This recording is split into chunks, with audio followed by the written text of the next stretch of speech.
دوسری جنگ عظیم کا پیرس۔ ہم، جب یہ الفاظ ذہن میں آتے ہیں تو قبضہ، خوف اور ایک عجیب سی غیر یقینی کی فضا محسوس ہوتی ہے۔ جی بالکل، اور اسی تاریک افراتفری کے ماحول میں ایک ایسا نام ابھرا جس کا ذکر آج بھی آپ یقین کریں رونگٹے کھڑے کر دیتا ہے، ڈاکٹر شیطان۔ ڈاکٹر شیطان۔ آج ہم اسی شخصیت مارسل پیچیو کے بارے میں بات کریں گے۔ یہ وہ شخص تھا جو دوسری جنگ عظیم کے فرانس میں اس نام سے بدنام ہوا۔ جی، ہماری آج کی گفتگو کا زیادہ تر انحصار ایک مضمون پر ہے جو اس کی زندگی اور ان لرزہ خیز جرائم کا احاطہ کرتا ہے جن کی وجہ سے اسے یہ نام ملا۔ تو آج ہم کیا جاننے کی کوشش کریں؟ مطلب ایک شخص جو بظاہر ایک ڈاکٹر تھا، معاشرے کا ایک رکن تھا، وہ کیسے جرائم کی اس گہرائی تک پہنچا؟ اور خاص طور پر جنگ کا جو انتشار تھا اس نے اس میں کیا کردار ادا کیا ہے، یہ بھی ایک اہم سوال ہے۔ بالکل، اور یہ کہ وہ اتنے لمبے عرصے تک قانون کی گرفت سے بچا کیسے رہا۔ چلیں اس پیچیدہ اور خوفناک کہانی کی پرتیں کھولتے ہیں۔ مارسل پیتیو کی کہانی شروع ہوتی ہے 1897 میں فرانس کے شہر آکسیئر سے۔ بظاہر تو ایک عام آغاز لگتا ہے۔ ہاں، لیکن بچپن سے ہی اس کی شخصیت میں کچھ بہت ہی عجیب پریشان کن نشانیاں نظر آنے لگی تھیں۔ یہ عام بچپن نہیں تھا۔ اچھا، کس طرح کی نشانیاں؟ دیکھیں، مثال کے طور پر صرف 11 سال کی عمر میں اس نے کلاس روم میں اپنے والد کی بندوق چلا دی۔ 11 سال کی عمر میں بندوق؟ کیوں؟ کوئی وجہ نہیں بتائی۔ اور پھر اسی عمر میں اس نے ایک ہم عمر لڑکے کو جنسی تعلق کی پیشکش کی۔ یہ کوئی معمولی شرارتیں نہیں تھیں۔ نہیں، بالکل نہیں، یہ تو گہری نفسیاتی بے ترتیبی لگتی ہے۔ جی، اور یہ سلسلہ رکا نہیں، اسے بار بار اسکولوں سے نکالا گیا۔ پھر نوجوانی میں ڈاک خانے میں چوری، عوامی املاک کو نقصان پہنچانا، گرفتاریاں بھی ہوئیں۔ اور یہیں اس کی پہلی نفسیاتی جانچ ہوئی تھی، ہے نا؟ بالکل، اور دلچسپ بات یہ ہے کہ اسے ذہنی بیماری کی تشخیص ہوئی اور اس بنیاد پر الزامات ختم کر دیے گئے۔ اچھا، تو یہ ایک طرح کا پیٹرن بن گیا۔ ہاں، یہ ایک نمونہ سا بن گیا اس کی زندگی کا۔ قانون شکنی کرنا، پکڑے جانا، اور پھر کسی نہ کسی طرح اکثر ذہنی عدم استحکام کا حوالہ دے کر بچ نکلنا۔ 1914 میں پھر سے اس کی ذہنی بیماری کی تشخیص ہوئی۔ تو یہ ایک چال تھی جو اس نے شاید بہت پہلے سیکھ لی تھی۔ یہ بات تو مجھے حیران کر رہی ہے کہ اتنی تشخیصوں اور اس ریکارڈ کے باوجود 1916 میں، یعنی پہلی جنگ عظیم کے دوران، اسے فرانسیسی فوج میں شامل کر لیا گیا۔ یہ کیسے ممکن ہوا؟ دیکھیں، جنگ کے وقت اکثر معیار نرم ہو جاتے ہیں، انہیں لوگوں کی ضرورت ہوتی ہے۔ یہ بھی ہو سکتا ہے کہ اس نے اپنی حالت چھپائی ہو یا بس نظر انداز کر دیا گیا ہو۔ لیکن فوج میں جا کر کیا وہ بدل گیا؟ نہیں، بالکل نہیں۔ فوج میں جا کر بھی اس کا رویہ ویسا ہی رہا۔ دوسری جنگ عظیم میں وہ زخمی ہوا۔ جس کے بعد اس کی ایک اور نفسیاتی جانچ ہوئی۔ اس بار کہا گیا کہ وہ نروس بریک ڈاؤن کا شکار ہے۔ اسے محاذ سے ہٹا کر آرام گاہوں میں بھیج دیا گیا۔ تو وہاں شاید کچھ سکون ملا ہو؟ سکون؟ پیتیو کو؟ نہیں، وہاں بھی اس نے چوری چکاری نہیں چھوڑی۔ فوجی کمبل، مورفین، دوسرے فوجیوں کا سامان، سب چرایا۔ پکڑا گیا پھر؟ جی، پکڑا گیا، اور پھر اس سے ایک نفسیاتی ہسپتال بھیج دیا گیا، فلوری لیزوبرے۔ وہاں مزید ذہنی بیماریوں کی تشخیص ہوئی۔ اتنی تشخیصوں کے بعد تو لازماً اسے فوج سے نکال دیا جانا چاہیے تھا۔ منطقی طور پر تو یہی ہونا تھا، لیکن آپ یقین کریں گی کچھ علاج کے بعد جون 1918 میں اسے واپس محاذ پر بھیج دیا گیا۔ واپس؟ کیا مال ہے! شاید جنگی ضرورتیں تھیں یا ڈاکٹرز نے سمجھا وہ ٹھیک ہو گیا۔ خیر، یہ تعیناتی بھی زیادہ نہیں چلی۔ اچھا؟ کچھ عرصے بعد مبینہ طور پر اس نے ایک گرینیڈ سے اپنا ہی پاؤں زخمی کر لیا۔ اپنا پاؤں؟ جان بوجھ کر؟ لگتا تو یہی ہے۔ ایک اور جانچ ہوئی اور آخر کار اسے ناقابل ملازمت قرار دے کر فوجی پینشن کے ساتھ گھر بھیج دیا گیا۔ ناقابل یقین!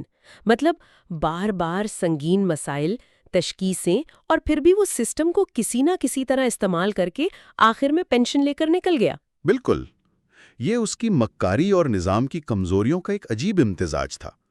وہ جانتا تھا کہ سسٹم کو کیسے کھیلنا ہے، اور سسٹم اسے قابو کرنے میں ناکام رہا۔